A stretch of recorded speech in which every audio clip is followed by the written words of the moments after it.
Hello gamers, one and all. Welcome to What's the Frick Hat Trick. That's right folks, not one, not two, but a whole 3 reviews for you. We have the details on 3 games that are kinda sorta similar, and we're gonna talk about them right here, right now. Enough with the formalities, take us away, Alice.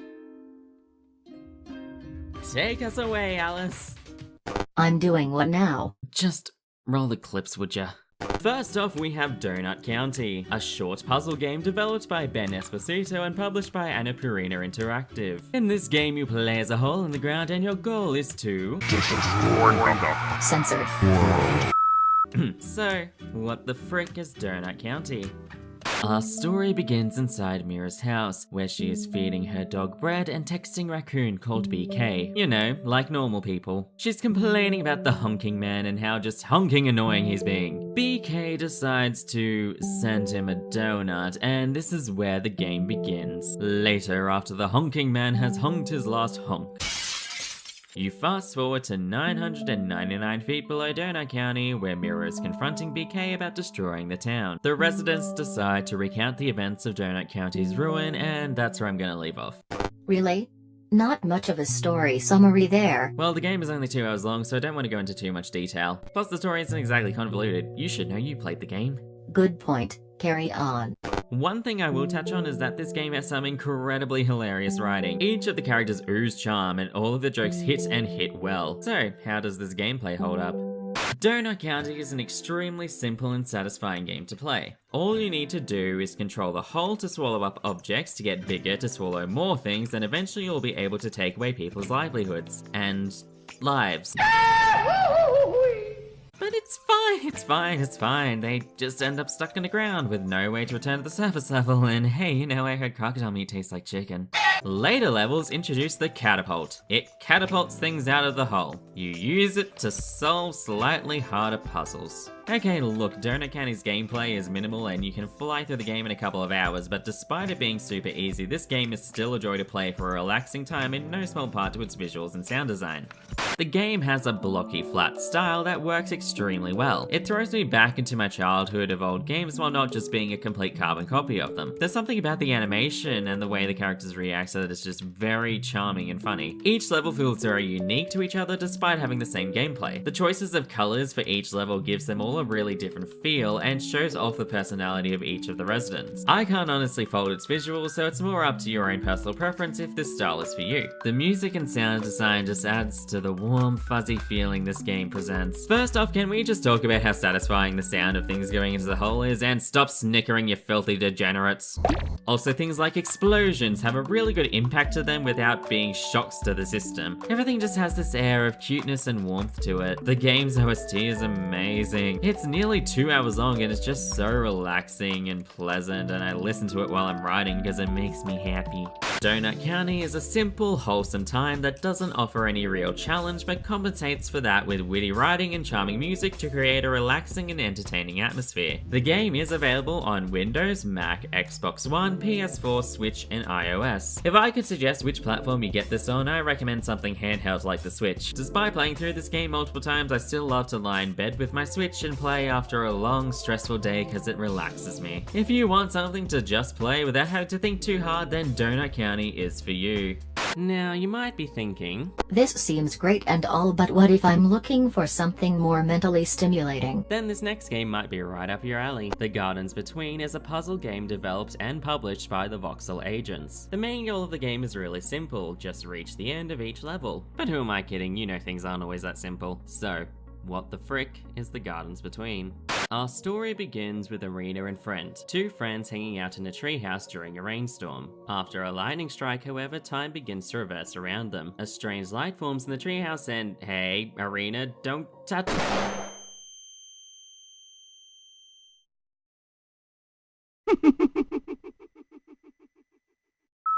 The treehouse falls and we find ourselves washed up on a beach cause logistics. After a quick introduction to the game's mechanics, you reach the top of a small cliff and smash that lantern into the stone structure, launching the light into the sky to begin creating a constellation. And that's really all the info I can give you, cause like the previous game, it's not too terribly long and working out the story is part of this game's charm.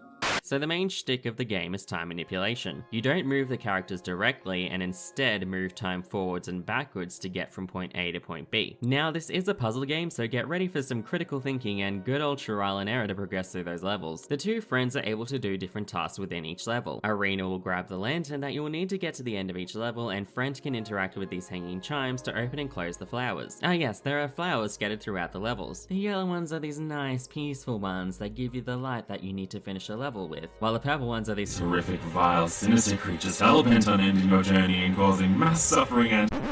They just take the light away from you, which you sometimes need it to in order to solve some puzzles. Yeah, that's what I meant to say.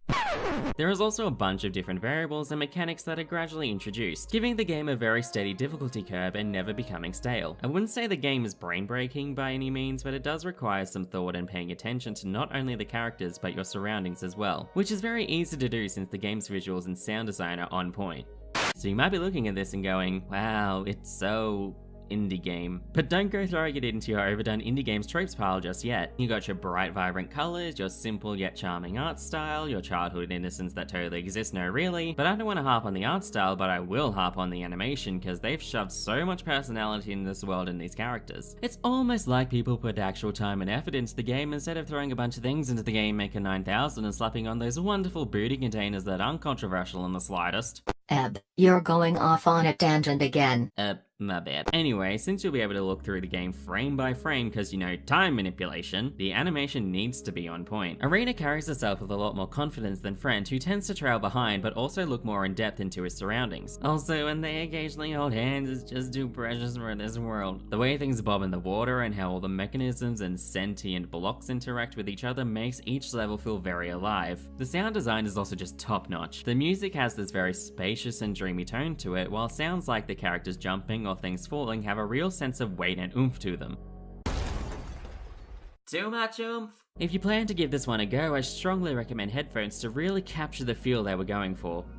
The Gardens Between is a great puzzle game with a very interesting mechanic. What it lacks in upfront storytelling and more than makes up for an atmosphere and personality. A short game with a good difficulty curve to keep your mind busy. The game is available on PC, Mac, Switch, Xbox One, and PS4. If you're looking for a fun, delightful puzzle game, then The Gardens Between is a great pick. So far we've covered a game about a hole terminating a town and a game about two friends in a dreamscape, so where on earth could we go from here? Mortal Kombat? No, absolutely not. I was thinking more along the lines of Wandersong, developed and published by Greg Lobanov. It's a game about a bard and the end of the world. So, what the frick is Wandersong? Our story begins with our brave, strong hero climbing a mountain to acquire his legendary weapon to smite. Okay, he seems like he's struggling, but maybe the sword is just immensely powerful. He comes up to a large creature ready to deal the killing blow, and he dropped the sword. Well, this went south real quick. I guess all we can do now is, sing at it.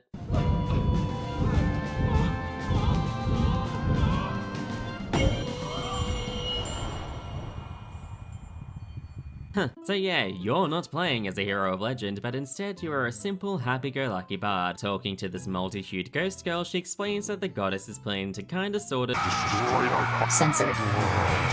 Why, you may ask? Because the universe be old and she's looking at that new upgrade with the RGB volcanoes. Waking up from this strange dream, you find the town has been invaded by ghosts, so you set out to see how you can help. After serenading the ghosts away, you are told to go and see the Overseer of Langtree, but in order to reach them, you need to learn the Overseer's song from Cranky Granny over here. You learn the song and are able to go into the spirit world. You run into the Hugh girl again, who tells you one way you could save the world is to learn the Earth song by visiting each Overseer. After reaching the castle of this particular Overseer, however, he doesn't give you a note for the Earth song, but he does gift you with the ability to talk in a spirit language, which you use to commune properly with the ghosts who turn out just want to spend time with their loved ones before the end of the world. Miriam, a young witch who is arguably the best character in this game full of great characters, politely orders you to come with her to meet the rest of the Overseers. So with that, you set off with Miriam on your grand adventure. Afterwards you, let's see, patronizing hero, coffee pirates, ghost princess, evil managers? Yeah, wow, there's actually lots to this story, so I'll just leave it there to avoid further spoilers. As you can see, this game is very story focused compared to the last two, and is the longest one to finish, coming in around 9 to 10 hours to beat. I know this section is running a little long, but I want to point out not to be deterred by the colourful visuals of the game, thinking that it's just some simple game for kids. The story actually tackles subjects like death, war, mortality, and even has touches of moral ambiguity. It's super engrossing and immensely entertaining. This is all coupled with an easy to learn mechanic that is utilized in very unique ways.